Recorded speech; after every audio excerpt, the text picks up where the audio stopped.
Most solutions to addiction arrive with confidence, sometimes too much confidence. They arrive with ceremonies, with motivational language, with someone somewhere explaining willpower very loudly while pointing at a diagram. Nicotine patches do not do this. They do not motivate you. They do not inspire you. They do not ask how ready you are to change. They arrive quietly, in a small box, from a pharmacy that also sells foot cream, hay fever tablets, and blood pressure monitors that people buy and then never talk about again. There is no ceremony. You open the box, you skim the instructions, you ignore at least one warning, and you stick one on your arm. That's it. Which is impressive when you remember that medicine once prescribed cigarettes and modern Britain now sells nicotine in shops that look like a child's iPad case. There was a time, and this is real, when doctors looked at cigarettes and said, yes, this is medicine. Not metaphorically, not experimentally, medically. They advertised them, they endorsed them, they posed with them in white coats, smiling confidently. Cigarettes were recommended for stress, for anxiety, for throat irritation, and somehow for general nerves. Essentially, if you were alive and mildly uncomfortable, the solution was to inhale fire and hope for the best. This wasn't fringe science, this wasn't alternative medicine, this was mainstream healthcare being extremely sure of itself. Eventually, patients started dying, not immediately, not dramatically, just reliably. At first, this was easy to ignore. People died later, not sooner. They died quietly, not suddenly. They died in ways that could be explained away. Over time, though, a pattern emerged. It wasn't one case. It wasn't one study. It wasn't one unlucky group of people. It was the same outcome repeating in slightly different forms. Medicine responded the way it always does when it realizes it might be wrong.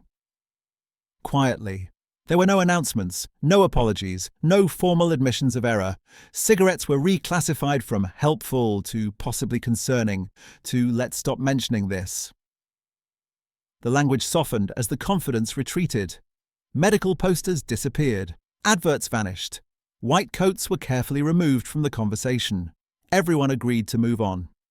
And modern nicotine replacement therapy was born, not as an exciting innovation, not as a bold new direction, but as a clean-up operation, a way of keeping the chemical while removing the spectacle, a way of managing the problem without pretending it was never there. A nicotine patch is not clever. This matters. It is not smart technology. It is not personalized. It does not connect to an app. It is a slow-release delivery system stuck to your skin. Inside the patch are layers. There is a backing layer. There is a layer containing nicotine. There is a membrane that controls how fast nicotine is released. And there is adhesive strong enough to survive a shower, but not a personality. Nicotine passes through the skin and into the bloodstream at a controlled, predictable rate. No spikes, no hits, no surprises. This is not designed to feel good. It is designed to make withdrawal unremarkable.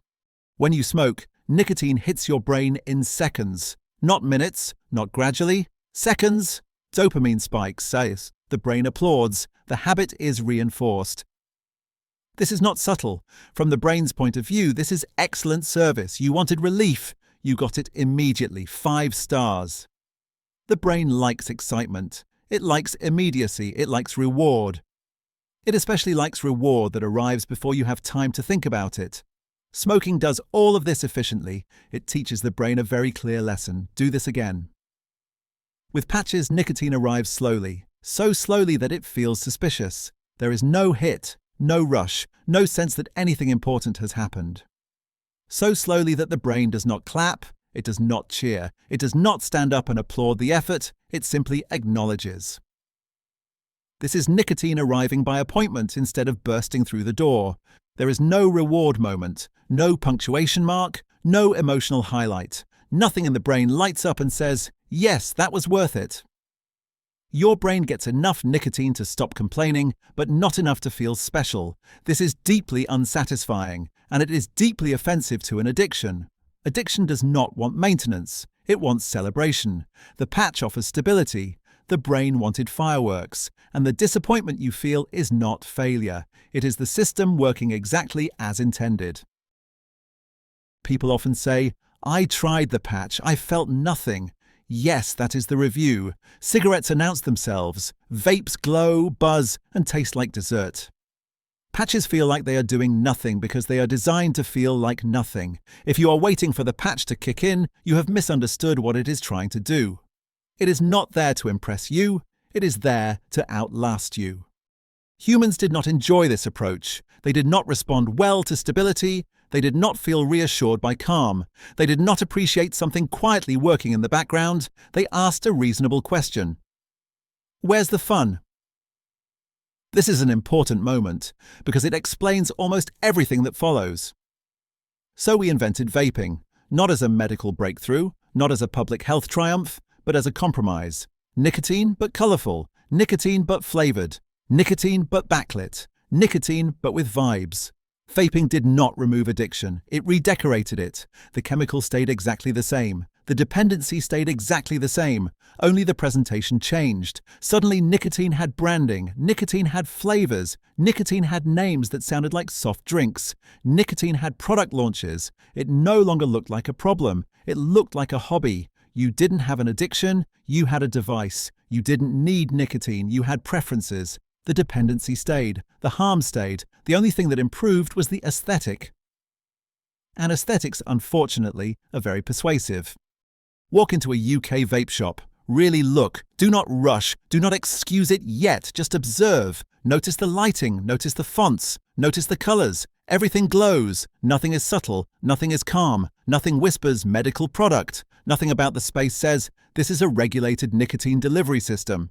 It says, this is fun. It says, this is exciting. It says, this would look good on a shelf next to an energy drink.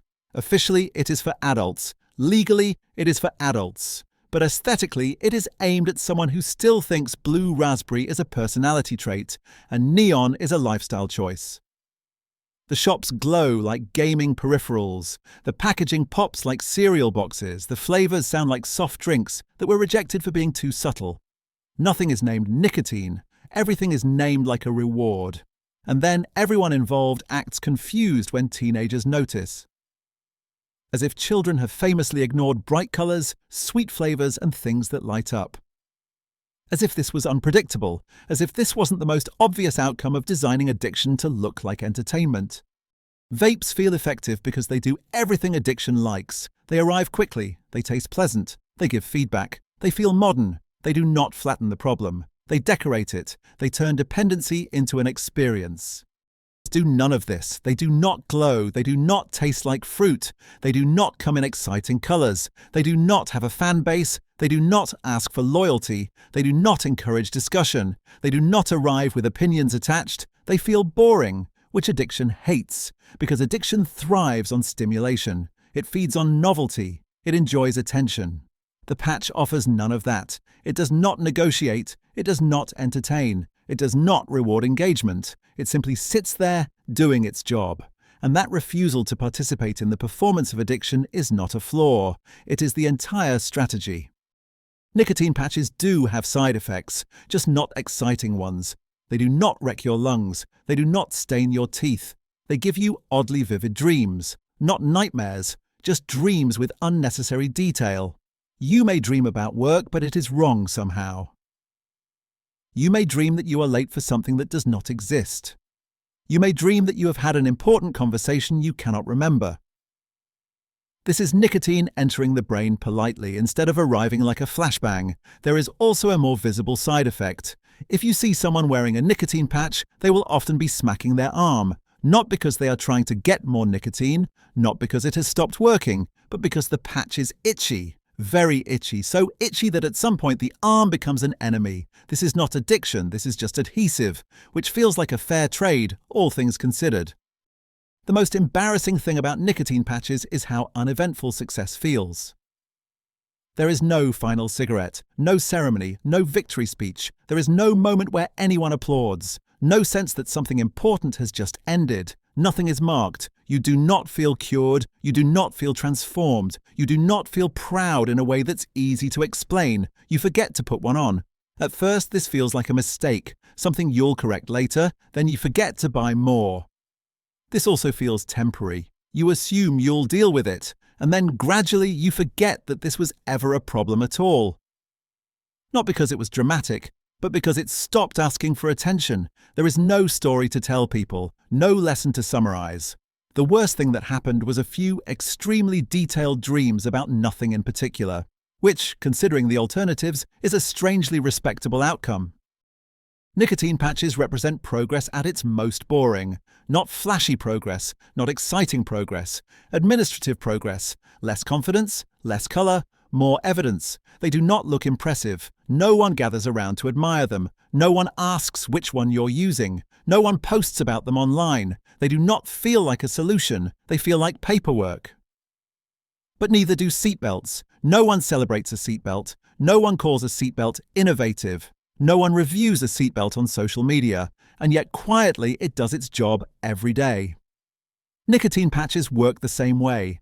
They do not entertain. They do not reassure. They do not pretend this is fun. They just remove the problem without demanding recognition for it. No neon lights, no flavour names, no marketing strategy explaining why this is actually exciting. Just something that works and then steps out of the way. Which, historically speaking, is probably the best outcome anyone could have hoped for.